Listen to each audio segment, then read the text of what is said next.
Hi, it's the Mad-Psychologist here again. I hope you are all well, and I also hope you liked my last video, which was about the difference between the professional doctorate and the PhD. I have been accepted to do a professional doctorate, and I explain why I chose that route and what that means in the realm of my work, of my academic life. So please check it out. It's really only my view of it, based on my experience, expertise, based on my work, based on my academic understanding. In today's video, I would like to continue with the information that is possibly helpful to someone who wants to do a PhD or a professional doctorate. It's something that will include my own opinion on how much confidence you need to do it. It's based on what I think is the most important aspect of applying for a professional doctorate and why I think you should go for it. I have been thinking of doing a doctorate or a PhD for quite a while now. However, in the meantime, I had 2 kids, so I decided to postpone it a little bit because having 2 kids was chaos, a beautiful chaos. However, I decided after a few years that this is my time to do it, to try to apply for it. What I would like to do is to focus on inspiring anyone who wants to do a professional doctorate or even a PhD. But I can only refer to how I applied for a professional doctorate, what was required of me. It's easier for me to talk about the professional doctorate and the route towards it, towards applying for it and gaining the opportunity to start the course, rather than talking about the PhD. But I don't think it is that much different when it comes to the application. So even if you're trying to apply for a PhD or you're thinking about it, I think this video can be for you as well. The application process may not be that much different. The first thing I would like to emphasize in this situation is, if that's something you want to do, you've thought that through and you're ready for it, do not let the lack of confidence win. I think I got accepted because I had that confidence that I knew what I was talking about. I knew what I wanted out of it. I had done enough research to understand what the professional doctorate is, what that entails, and how that can help me develop my own skills, academic skills, as well as my professional skills. The first thing they have to do is to do the right research on what your PhD or PhD by publication or a doctorate or a professional doctorate, whatever you want to apply for, what that entails. Having done all that research, I understood that the professional doctorate is the most optimal route for me to take at this moment in time. It allows me to work, and it also allows me to use my work as the platform for research, which I will be creating. I'm talking about the professional doctorate that I'm going to do in Scotland. Hopefully that's going to help other people to understand how the process looks really. It will not look exactly the same at every university, because every university has their own policies, has their own vision. If you want to focus on creating your own hypothesis that is based on theory, and then obviously using different experiments to evaluate that theory, then I think the PhD is possibly the best route for you. I wanted to continue to work, and I wanted to use my work as the platform for the research. I think the best idea for me was to do the professional doctorate. The one that I'm going to start includes all my expertise, all my experience as a prison psychologist. I've already come up with different ideas for research proposals. I don't have to do it right now. I don't have to have that strict idea right now, like you would possibly have to have in your PhD process. I will have taught lectures. I'm pretty sure I will have some tutorials, but there will be a lot of times when it's gonna be person-led learning and researching. So I will have to create that research myself, the research proposals, hypothesis, but I will be cooperating together with my supervisors or supervisor to come up with a research idea and hypothesis.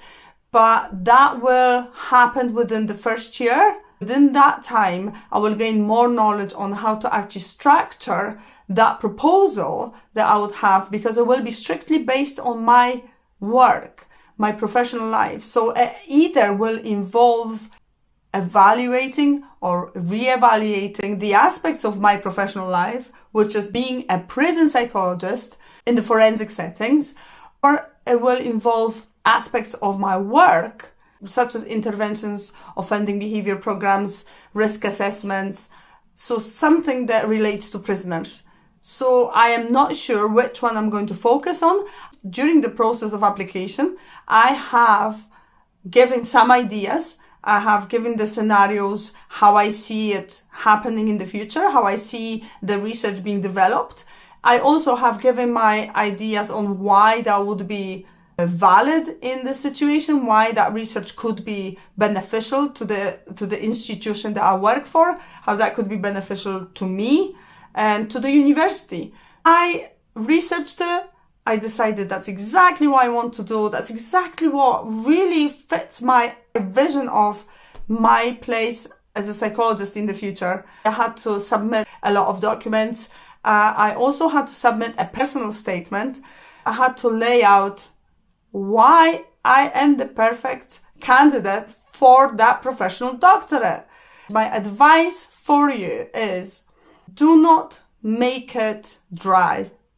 I promise myself that I'm gonna write something that will catch someone's attention and then include all the experience, all the expertise, all the knowledge, all the skills I have, but in a way that captures someone's attention. Because if you think about it, how many applications do lecturers get? How many applications do the administrators get at first? So you want to make sure that the application doesn't look exactly the same as other applications, because honestly, it's boring.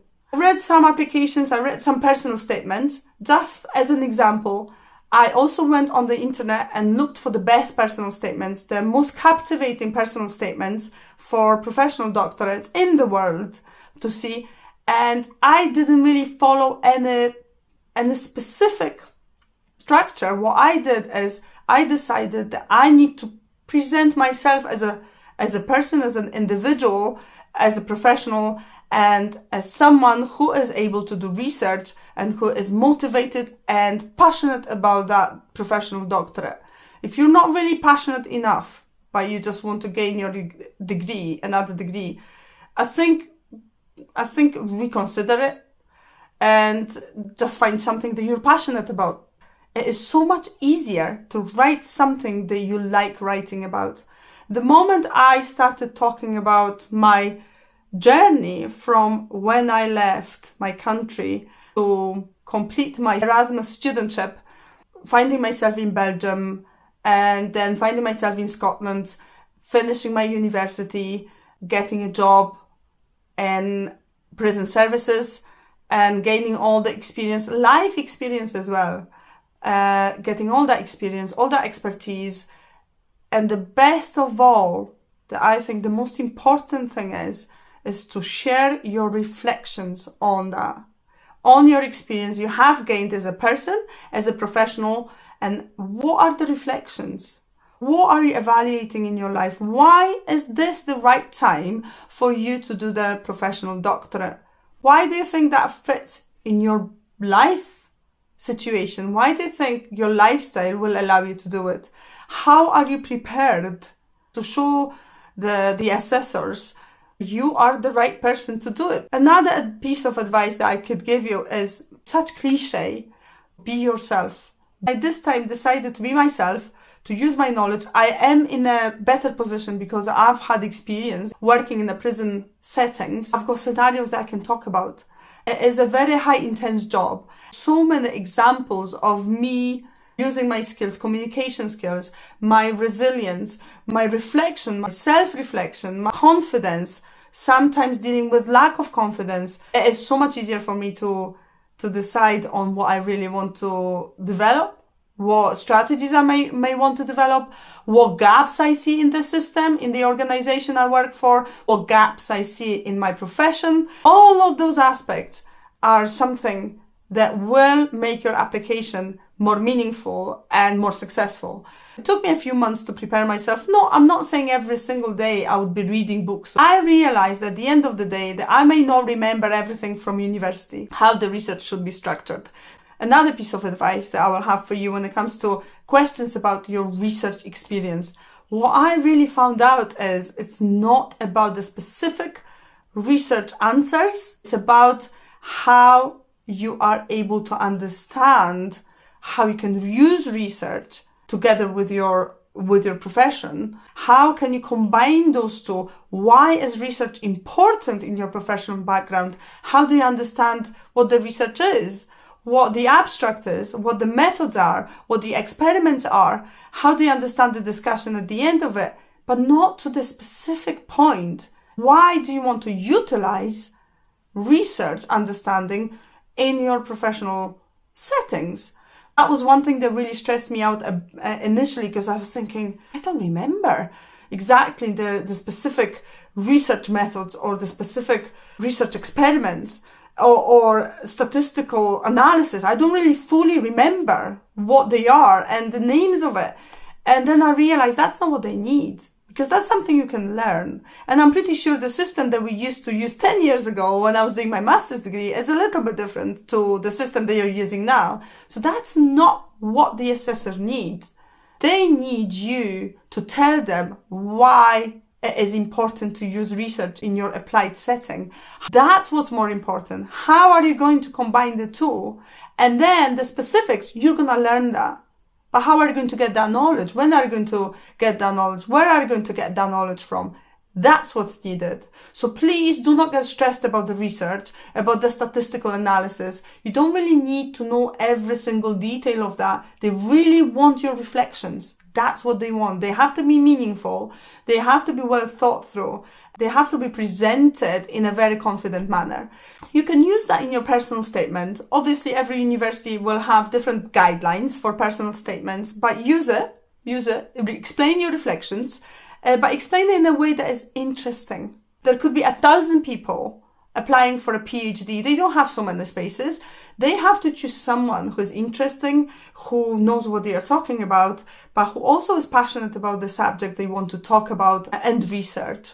That's what's more important. Do something that is different. I did that. My personal statement was within the parameters of what it should entail, what it should include. However, I also did different tweaks with citations and how I understood them and how my journey started from when I was younger, how it's developed, what were the obstacles that I faced at the time, how I managed to overcome them as well in my professional life, in my academic life. That's what they need. They need you to show you're a reflective human being, reflective academic and professional. That's what really, really is needed when it comes to applying for a professional doctorate.